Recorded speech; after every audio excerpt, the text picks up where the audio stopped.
Hi there, my name is Michael. Welcome to Falling Up Radio. I'm really excited that you're here today. We have a really amazing guest. I look forward to getting to know her and what she does, and I really encourage you to listen well. And if you're a note taker, maybe even get your notebook out. You may get a few epiphanies or insights just from the show. But before I introduce our guest, I want to mention, depending upon where you're listening, if you're watching on the website, you can get the book, Falling Down, Getting Up. This book was #1 in recovery, yoga, and stress. And if you're listening on Stitcher, Apple Podcasts, or somewhere else, go to the website, fallingupradio.com, and there's a link there to download this book for free. So with that being said, I want to bring in my guest. We kind of known each other peripherally. We're both yoga teachers. She went through a teacher training in 1999. And so we've had similar friends and et cetera, et cetera, et cetera. But that's not really why she is here today. I'm really fascinated with what she does. Our guest today, she was a creator and founder of Thrive Recovery, which is really about helping people recover from life, recovering from alcohol and other substances, but not just letting go of the substances, but actually integrating everything in life, whether it's relationship, whether it's money, whether it's work, whatever it is, and bringing all those issues to the forefront to allow some healing and recovery to happen. She is a yoga teacher.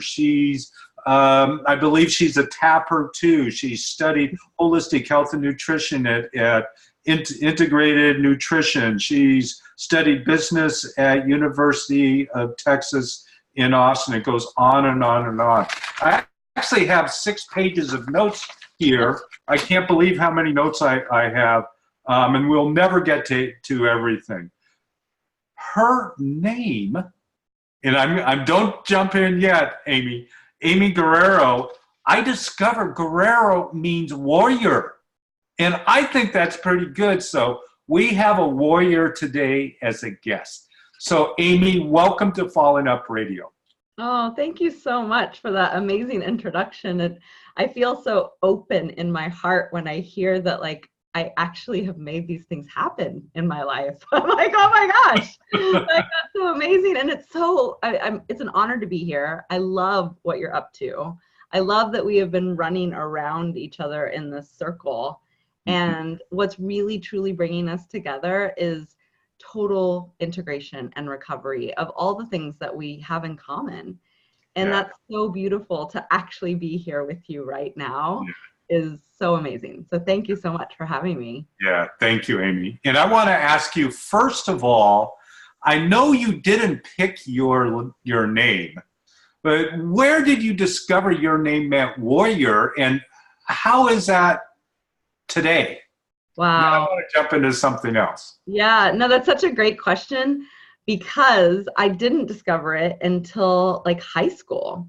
And so I grew up in a Mexican family, of course, but in the 70s and 80s, it wasn't cool to speak Spanish. And so they didn't teach it to us growing up. So I started to learn Spanish. I mean, I can understand it, but I really started to learn it in middle school and high school. And when I think it was actually in middle school, Senior Stewart was like, it means warrior. And I just like loved that. I was just like, yes, oh my gosh, that makes so much sense. And it makes so much sense that I've been pioneering this path, even that young, that was outside of the box of my family. And I was like, I am going to be the warrior. And so I definitely, and like a redheaded Mexican amongst like my brown family, people are always like, where'd you come from? I'm like, I'm the warrior. Well, now, it's interesting. I wanted to bring that up first because having studied warriors in different traditions, in countries, etc., I know that warriors often, well, not often, essentially part of becoming warrior is you're sent out for 7 years and you're given all these challenges. You may have to fight lions and tigers and bears and all these things, or you might have to go through some amazing challenges. And I know one time in your life you had to do that too, and you were diving into alcohol and other drugs and all of this. Can you tell the listeners what that early experience was like for you? The early experience of diving into alcohol and drugs when I started to get sober. Or before you got sober? Oh gosh. Yeah. So, I mean, such a great question. Thank you. It's so interesting that you really, like, Joseph Campbell is one of my favorite, just ways of explaining what a warrior or a hero's journey really looks like. And now with so much clarity that, like, I get a little choked up when I could hear my voice just there, I can say that, like, I've been on this journey for such a long time. Yeah. And, I just didn't feel comfortable in my skin from such a little person. And my family just did not have any tools or skills to really understand what mental health was, what anxiety really was. It was just like, do these things. So when I did find a substance, alcohol was the first substance that I used that worked for me, I felt this like contentness in my body that I was just like, oh, wow, like this is a little bit easier to navigate. Well, let me interrupt you just for a moment, because Absolutely. I've in discovering more about you, I also learned that early on as a child, your mother or your grandmother was rubbing whiskey on your lips and your gums. And so that idea of getting soothed by some substance was started pretty early. Oh, yes, Michael, for sure. Like, it didn't, I love my grandparents, and I'm so grateful that they had the capacity to take me in and raise me. And like, they only knew what they knew. Yeah. And so many of these traditions that they used to soothe were exactly the opposite of what I needed. When I had a stomach ache, they gave me Coca-Cola and sugar. And when I had a toothache and was teething, I mean, I'll never forget where the liquor cabinet was, and my grandmother had all her good china, and there was kind of the only like place that my grandmother had her own things in the house. And it was, it was at toddler height, and she would get in there and she would wipe it on my gums, and I learned how to soothe that way. The coping mechanisms that they had, and she died very, very young of diabetes. And really said to me, I'll never forget, she was like, I'm going to keep eating this way. Like, I'm done. She was done. So that was what was ingrained in me from a little kid. Whether or not I was conscious of it or not, it was still being imprinted on my little being. Sure. Yeah. So your warrior training really started when you were teething. You're absolutely 100% right.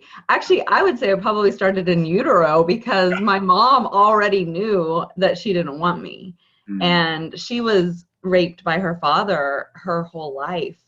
And so, there's so many questions that I have that early in my life I was really trying to figure out. And now I've just let go, because, I can't force anyone to tell me what actually happened. And I'm done trying to. So literally, I've been warrior. Like, I was like, okay, I'm going to pop out of here, and I'm going to have to figure out a lot of stuff on my own. And I truly, truly, truly believe that I signed up for it. Yeah. Yeah. Now, when you were when you were getting older, a teenager, going through high school, maybe into your early 20s, were you already starting to dive into more substances and really using that as one of your tools, so to speak? Yeah. I mean, when sugar stopped working and I started to get more self-conscious about how I looked, right, then alcohol and substances became a tool, like literally a tool. And in Texas, I hung out with more men than I did women. And it was just so common to start drinking at that age. And our parents knew what was going on. I didn't honestly think anything of it. It was just like the way of living. And I was highly successful in school, in work, everything I did. So I was like, well, this is really working. Yeah. Yeah. What do you think of, through all of that, what wasn't working as a result of drinking or using other substances? What problems were coming up? And here's the thing.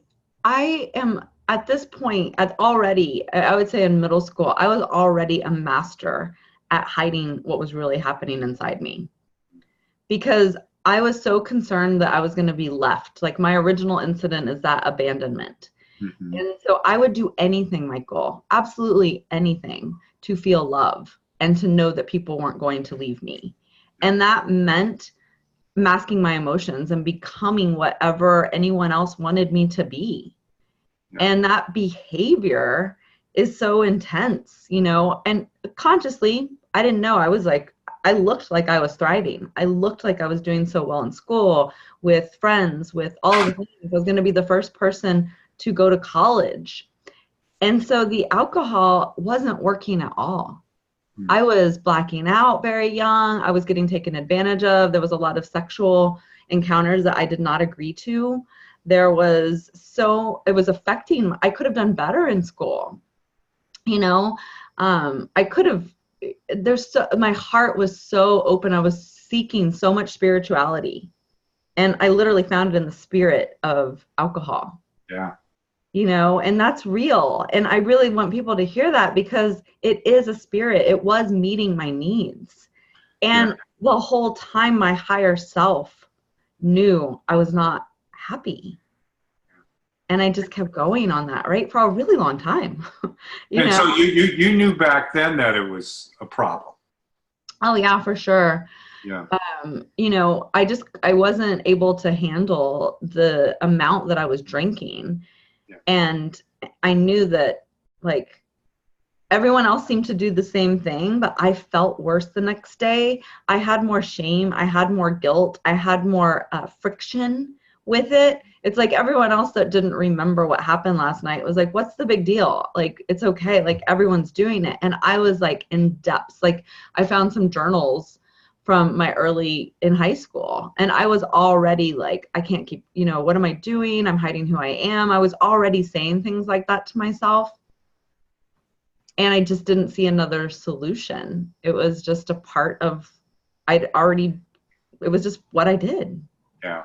And, you know, in hindsight too, because I am sober today, and I did also use a lot of alcohol and other substances, I realized too that it was truly a tool to help me deal with what was going on inside of me. And that even though there were some problems surrounding it, it probably actually kept me alive for a number of years to get to the point to where there was really no other choice but to either let it go or to dive deeper and perhaps end my life. And were you coming to places like that within your own life too? Yeah, I love what you just said, because I don't think I would have stayed alive. My first suicidal ideation started in like 7th grade, and I found alcohol shortly after that. So I honestly am grateful that I found everything that I found, because it helped me do a lot of amazing things in my life. You know, like I don't have any regrets. I truly don't. And I'm grateful that I found something that helped me for so long.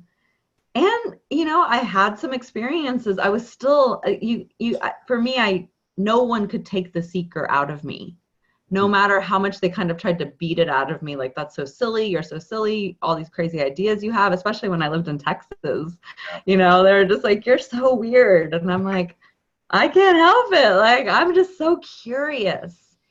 And in hindsight, just like you said, that curiosity kept me alive too. Yeah. And still does, you know? Yeah. So after high school, somehow, even with all that going on, you still got into University of Texas? Is that where you went to school? Yeah. Interestingly, I think things started to compound in my body. So I was very sick throughout my life. I had all these unexplainable illnesses that I now am clear was trauma trying to leave my body. But I just kept stuffing it. And so I actually started at Texas A&M, which is like the opposite of UT Austin. And the day that I arrived there, we went to a big party, got super drunk, And the next day I was sick, which I just thought like, oh, I'm sick. Well, it ended up that I was like sick for weeks, and the first day of school started and my parents had to come get me. And I had to go back to San Antonio. I was in the hospital for a long time. Still to this day, not sure exactly what happened. They said it was endometriosis. I don't know. I really just feel like my body was shutting down. And it was such a blessing because I didn't belong at A&M. I belonged at UT. And I got a full ride scholarship to A&M. Yeah. Had to decline that. And then I went to community college for a while in San Antonio for a semester. And then I moved to Austin and got in. And so somehow you managed to get through all of that alive. Do you remember it at all? Or did you actually learn something? Oh gosh. Yeah, that's, I learned a lot, Michael. I learned a lot because I didn't know what was going on with me. This was 1993. And they gave me codeine to manage my pain, and they really truly did not know what was wrong with me. So that was the first time I remember mixing pills and alcohol because I was so depressed. I just lost my scholarship. My doctor was trying to write letters. I learned so much from that experience. I laid in my bed for like weeks and contemplated like, what am I going to do? Like, I was 18 years old thinking I was about to go to college, and instead I was like sick at home back in San Antonio. And I'll never forget, a girlfriend came over and was like, we got to get you out of the house. And now I can see I was developing an addiction to the codeine. Yeah. And I just didn't see it. And I remember she took me, we cut my hair, and then I got busy like being successful. And I say this often, like I wore success as my suit to protect myself as well. Mm-hmm. I was still just in so much pain, but I knew that if I was successful that I could like manage it better. Yeah. So it was another coping mechanism. Sure. So when you left school and you started working, did you hop into a great job, or where were you at that point?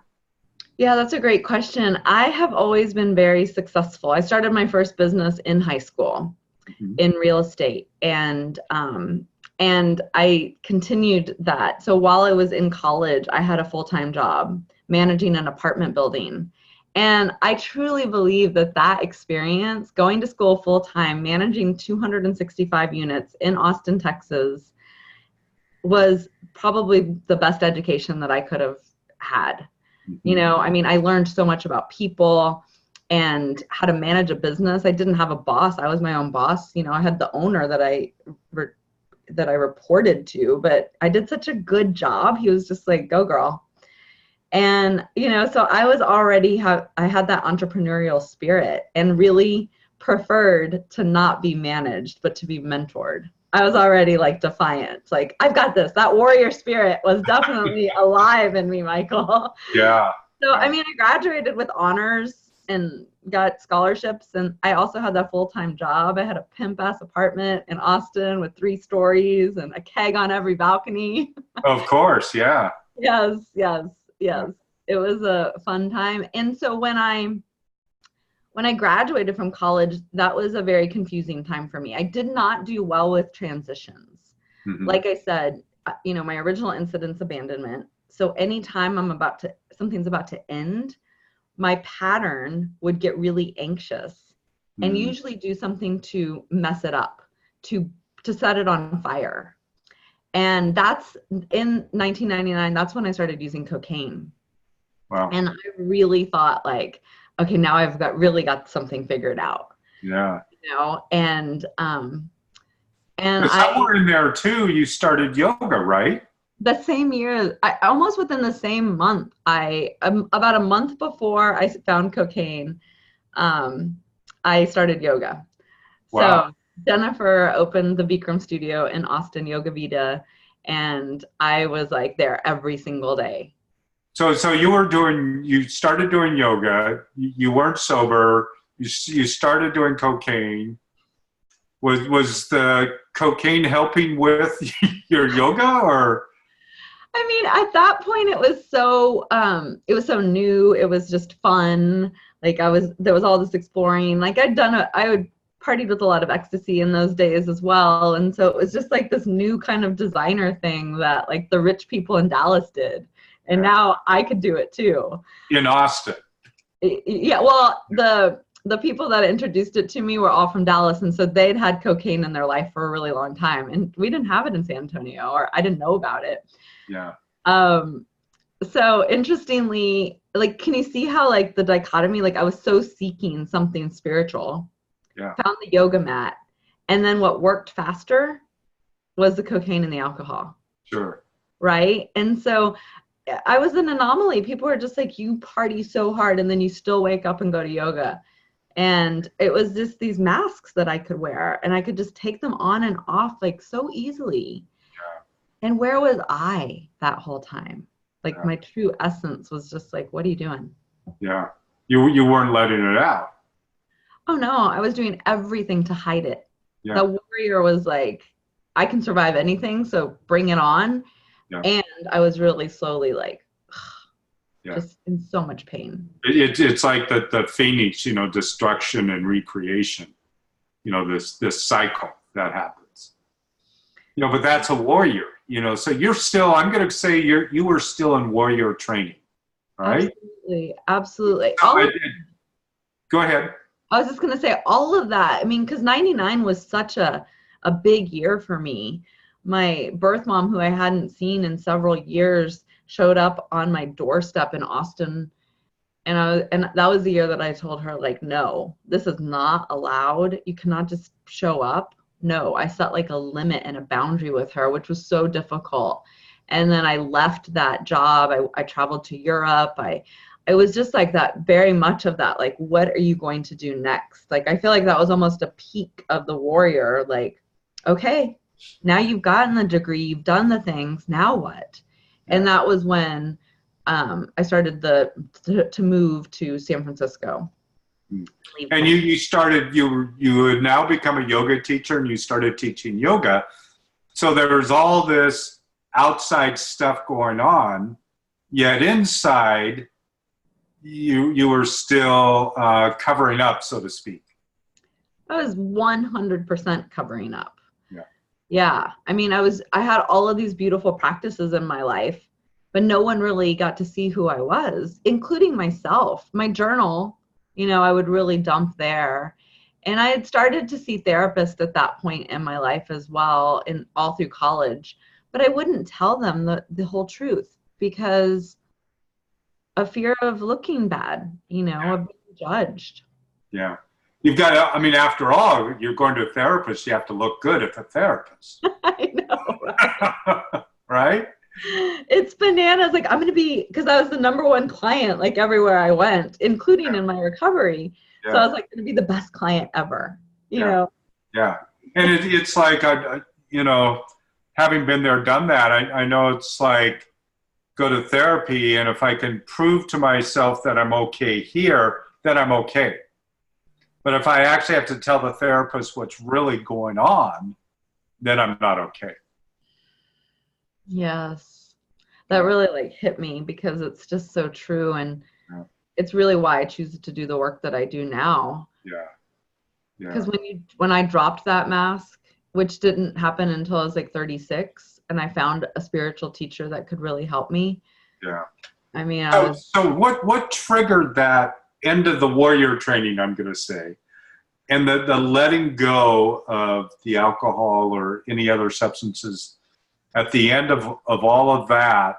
What was within you that caused you to make that change? Why did you do that? Wow. So, I mean, at this point, I'm like 36, 37 in San Francisco, in a relationship, very much in love. And I'm so unhappy. And we're fighting over things that like neither of us really understood, like what was wrong. There was so much passion. There was so much things. We partied a lot together, but within me, I knew something wasn't right. And the spiritual teacher that I found could just see it all over me right away. My boyfriend and I went to therapy together with him. And he asked for me to stay after, and I'll never forget. He's like, when was the first time you were sexually abused? And he could just see it on my body. Mm. And it felt so scary to be seen. And he also saw that he's like, there's something very special you've been seeking for a long time. He just like basically like called me out, and like just after one time of meeting me. And I was like, oh my gosh, I've been waiting for someone to see me my whole life. And that really is what got things in motion. And vanity is what happened basically. Like I was like, I'm going to figure out all of my trauma before I turn 40. Yep. I'm going to figure it all out. I have a plan. I've got my somewhat of a support system, so I thought. And it did not go at all according to my plan. And I did not have enough support. And I was using alcohol and drugs to cope still. Yeah. And the series of events that led to just my complete meltdown, the warrior just could not keep going, was awful. You know, I acted out with my boyfriend with another man. Our whole community of friends knew about it. The whole time I'm like on People Finders trying to find my birth mom to reconnect with her.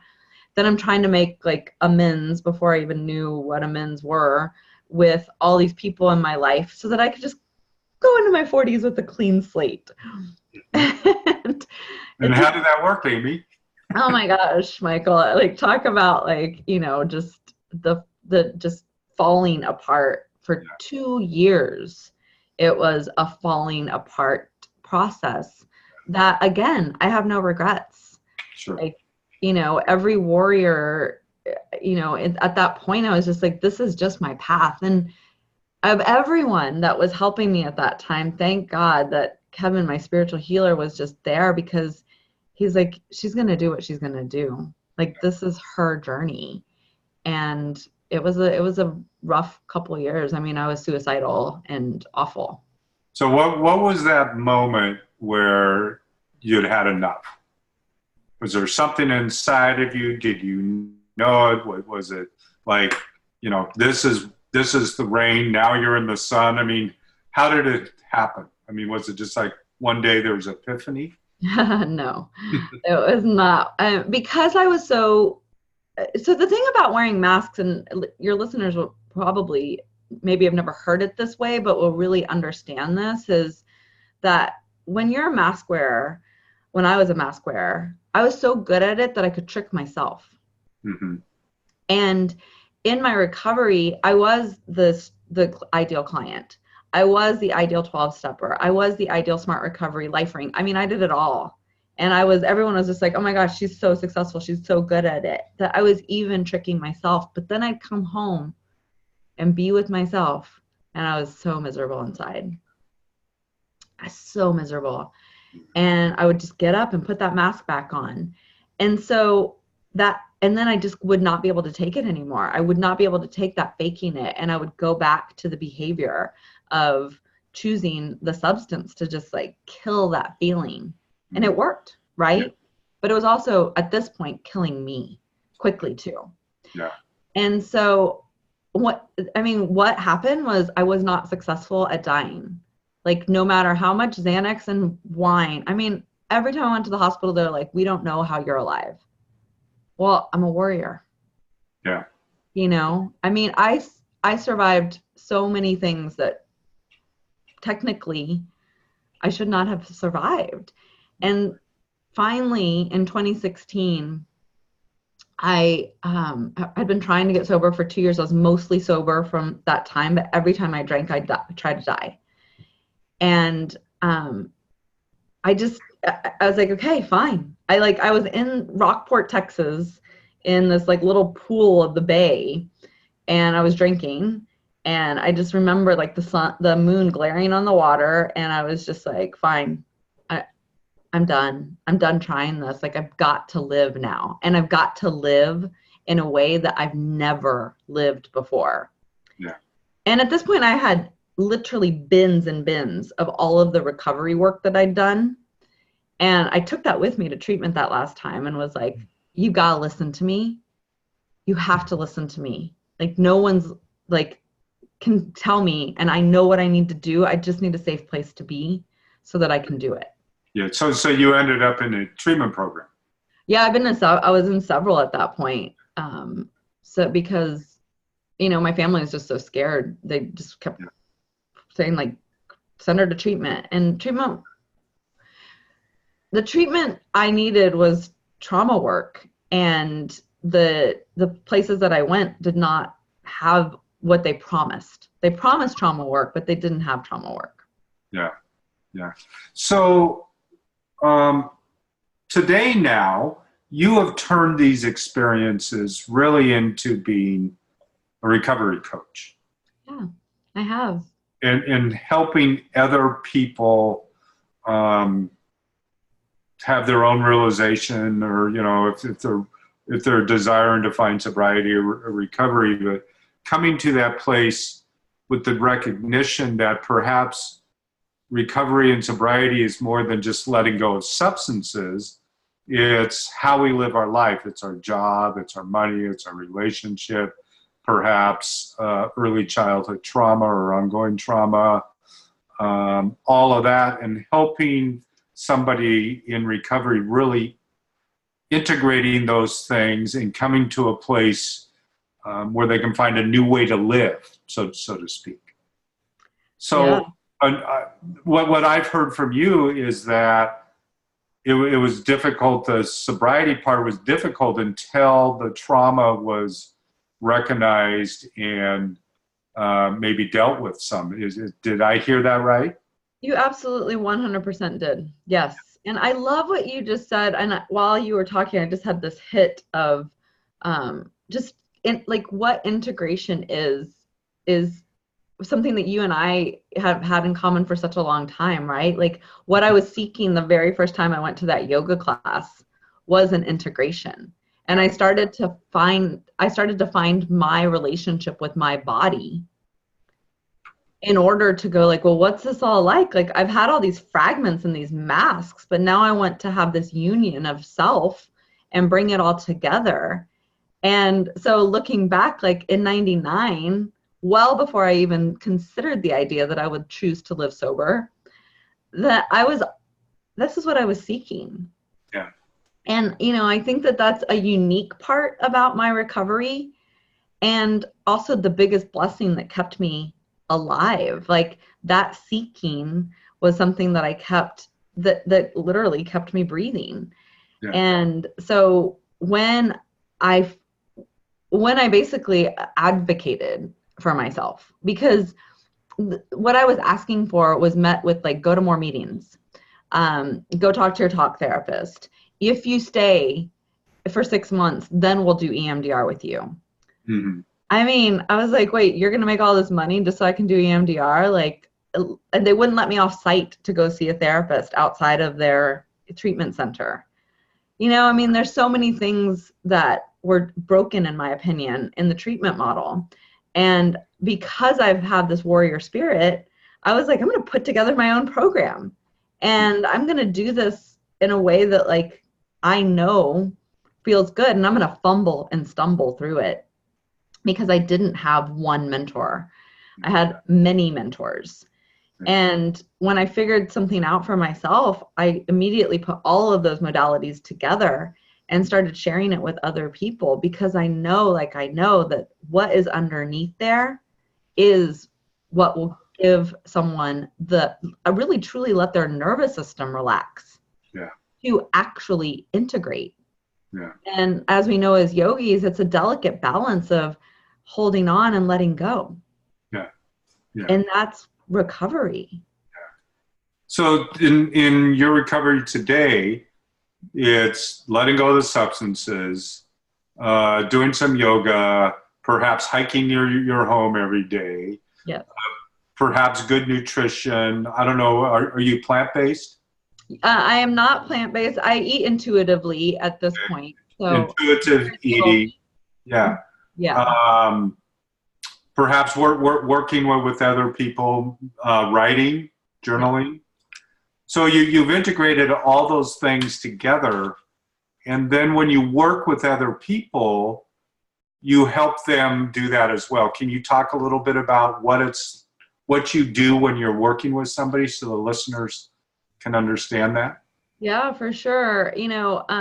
Something so beautiful is that like I really don't say no to any of the modalities. There's so many ways to have a somatic experience now that are coming to the forefront that we've always done in different ways. So there's sound healing and, just all the somatic approaches to really just getting in touch with the body. And what I've found now with the data that I've been able to collect from the beautiful people that I'm honored to work with is that they don't have any relationship with their body. Mm-hmm. And so much of the work that I take people on a 6-month journey to themselves to really create this freedom. And in that first month, so much of the work is just really getting in touch with the original incidents that happened in their life. Maybe the things that they've even never told, they've gone through 12-step programs, but never told sponsors. Things that they thought they were going to take to the grave. Like I create such a safe space with so much love and a knowing that they have that I've been through very similar experiences. Yeah. And I've shared my trauma and I share everything. I do not hide anything. Yeah. And we get clear on what those were. And the way that I put it, Michael, is that like we tie a string to that event. We never have to relive that event. But we can pull on the string and look at the behavior in the present moment. Yeah. And say, well, of course that happened. Yeah. That's a pattern you created to survive. Yeah. And we can move forward. Yeah. And of course, in addiction and recovery today, they've really recognized that early childhood traumas in our life, virtually everybody that's dealing with substance abuse, alcohol abuse, has had some type of experience that happened to them. 100%. Yeah. Absolutely. And, thank you for recognizing that so clearly because, I consider myself a rebel recovery professional, a disruptor of what's happening in the addiction treatment model right now because people aren't ready to talk about that everywhere. And I was ready to talk about it in 2014, the very first time I went to treatment. Mm-hmm. And I was told that I think too much. Mm. Man, I'll never forget that. Like they're doing their best. They only knew what they knew. Yeah. I think too much and I'm just an alcoholic. Oh gosh, like I can feel that all in my solar plexus because I was mad. And I felt, again, just like not listened to. And I know because I've had the honor of working in treatment centers that there are so many people that feel that way while they're actively getting well. And they're already subconsciously planning the next time that things get hard, that they know exactly what they're going to do. Oh, absolutely. Drink or use or. Yes. Yeah. Or just act out. And, we lose so many people to that cycle and I'm just tired of it. Yeah. I'm just so done with it. And when we get to those things, those root causes, it's not easy work, however, after that's identified, there's a sense like people say like a boulder was lifted off my chest that's probably been on their heart forever. And in one thing the people that I'm blessed to work with say often is like, Amy, I've been in therapy for 10 years. And in 3 weeks, what we've done together is like amazing. And the whole while where the first thing we do is we look at that nutrition and we look at the microbiome together. And I'm highly trained in that. So it's like when you have the combination of feeding the vessel of your body, getting back in touch with your body, and then setting yourself free from these events that maybe you thought you never were going to talk about. Yeah. Like so much is possible. Yeah. And it's really I've been around sobriety and recovery enough to know that those things left unaddressed will likely cause reuse again or relapse again. And that's why what you do is so powerful because it helps bring that together and go, what do we do with all these different areas, and where is help needed, and what can we do to create some balance for you in those areas too. Right. Well, and that's the thing about, you know, a 12-step room or a support room or a treatment center. It's like you're away from everything. And then when you get back into your life is when everything gets hard and overwhelming. And there's a tremendous amount of guilt that comes up of like, why can I not handle this? Yeah. Well, you can't handle this because you've created a pattern and you don't know another way to rewire your mind. Yeah. And what we're doing is we're marrying the mind and the body in a way, and the biome, to create that integration, to create that wholeness. So when you lose a job or your partner comes at you or the dog dies or, you know, all the things that will continue to happen, you've got 30 years, you know, life keeps happening, right? Yeah. Then that the response is so different than it ever has been because the body's relearned that it can trust you. Yeah. The body knows like, oh, I'm in a safe vessel now, maybe for the first time ever. And that's how we heal trauma. Yeah. So you're working primarily today doing the recovery coaching one-on-one. Is that correct? And you do it not only in person, but on Skype as well, or online? On Zoom, actually, on this platform. This is the platform that I use. And Michael, I just want to mention, like, it's so beautiful because we do it on Zoom. People are able to do it from their home, with their dog next to them, with their favorite blanket, with their you know, mug that they know. Mm-hmm. And there's a certain level of, again, just safety that they feel in their home, which allows for that release to come in a different way. And it's such an honor to watch because they'll literally leave the room and then there's their family. Yeah. And there's all the things that could happen. There's their job. There's all the things. And then they have a line of access to me to come back and say like, okay, like you'll never believe what just happened. I just did it differently than I've ever done it before. Yeah. And it's right there. Yeah, that's great. Yeah. You know, I'm looking at the clock, and believe it or not, we don't have that much time left. Oh, wow. You know, I know that there's so much here that we could dive into and go, you know, lots of rabbit holes we could go down, so to speak. But I want to ask you, especially for the listener, if you were to give like maybe 3 ideas or 3 tips for the listener that's maybe struggling with something that needs some insight on something, do you have like 3 simple ideas you could offer? Absolutely, 100%. Yeah, the first idea that I like to offer is that how you respond is truly your choice.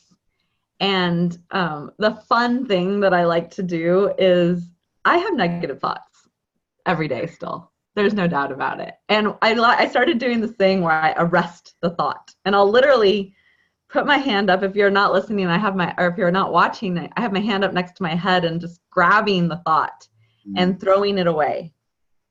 And that pattern interrupt is such a good pattern interrupt. Like, oh, you're no good for me. And it's fun and it's playful, and play is how we heal trauma. Mm-hmm. And when that's not working and I'm still finding myself, you know, what am I doing? Of course, go back to your breath. You know, we know now that with a longer, it's this simple, you guys, make your exhale longer than your inhale. Mm-hmm. And when you do that, you calm the vagus nerve and you have a different response to all 13 organs in your body. So it's that simple. Make the exhale longer than the inhale. And my third thing to do is like to play, to have fun, to listen to music, to move your body, to get up and just dance and shake it out and just do something to just make it different. Yeah. And those 3 simple things can literally change everything in a moment for you. Yeah, that's great. And I think one of the things too is, especially when we're trying to recover or create a new life, it's very easy to overcomplicate it. And if we come back to some of the simple ideas that you just talked about, we may have a better chance of moving through whatever it might be. Absolutely. And Michael, you know, what I think it does the most is that it helps other people around you get playful with it too, because we're all human together. No matter if we struggled with a substance, everyone struggles with something. Yeah, absolutely. One of the things that this was a friend of mine recently, he's a photographer and he actually travels all over doing some photography, but he gave this to me. It's Keep Smiling is actually a little card, and I leave it here on my desk. And for those that, again, that are listening on audio, I just held up this nice little blue card that says Keep Smiling. And I think that that's really important. And one of the things that I saw you do today in our discussion, you were smiling most of the time. Yeah. And that creates such lightheartedness and such openness. So I appreciate you doing that. Oh, yeah. I mean, I really believe in it. It helps my heart smile, you know. Somebody the other day was like angry about that on Instagram. Like, are you always that happy? And I'm like, I can still feel things and smile. Yeah. You know? I've always been known as the smiling yogi. Yes, I love it. And, you know, but oftentimes it's because I was being a yoga posture or smiling because I was in pain. You know? Exactly. And then I was smiling because I was no longer in pain. You know?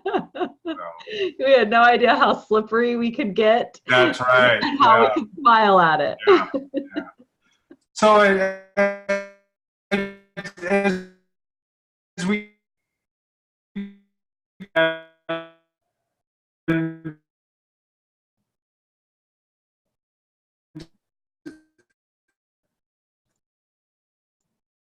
Oh, Michael, I lost your your connection's a little off.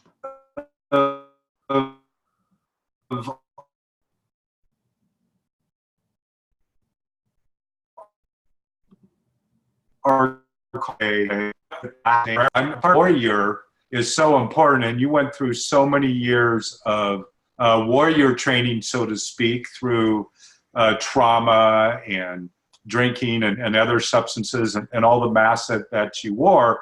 To me, again, is really that warrior training that now that you've made it out of that desert, out of that jungle, you know, wherever, however you want to define it, and now you're taking that warrior training experience to help other people and to help other people recognize that they too can get through whatever it is that may be challenging them, that whatever life may be presenting them, and to be able to help them recognize that they can really truly have the life that they want to live. Mm-hmm. So I really learned a lot about that, and I just want to keep coming back to that idea again of being a warrior and coming out and surviving, you know, and thriving, not just surviving, but thriving. Exactly. So, yes. Yeah. So on the website at Falling Up Radio, on your episode page at the bottom, we're going to have some various links, your website, etc. But just like one link for somebody that's listening, where can they find you? I would say my website, amyguerrero.com. And then at Thrive and Recovery with Amy is my handle to all of my social media. And it's a really good place to get to know me because I really don't hold back, and I'm very honest and real, and it's who I am. The person, when you hop on a call with me, this is it. This is what you get. I'm very honest, open, vulnerable, and really ready to help you take your life to that next level. Well, I certainly learned a lot, and I can't speak particularly about the listeners, but I hope you learned a lot too. And if recovery and struggling is something that you're faced with, look Amy up and to see whether there's some kind of connection there that might help you take your next step too. And as we come to the end, I want to mention the book again, Falling Down, Getting Up, and get a free copy of that at the website, just a simple, immediate download. And if you want to actually get a printed copy, I just ask you to cover a little shipping and handling, and you can get that too. Amy, it's been a delight. Yeah. And I look forward to learning more, and It's just been really great to have you here today. Thank you so much for having me. I love what you're up to, and it's just an honor to be in your presence, and just, I love community. It's so fun. Yeah. Thank you. Thank you. Have an awesome day, and hold on to wait for me on the other side. And everybody else, have an amazing day. Whatever you do, have a kick-ass time. And if you can't have a kick-ass time, have a kick-ass time not having a kick-ass time. So enjoy. Thank you. Talk to you soon.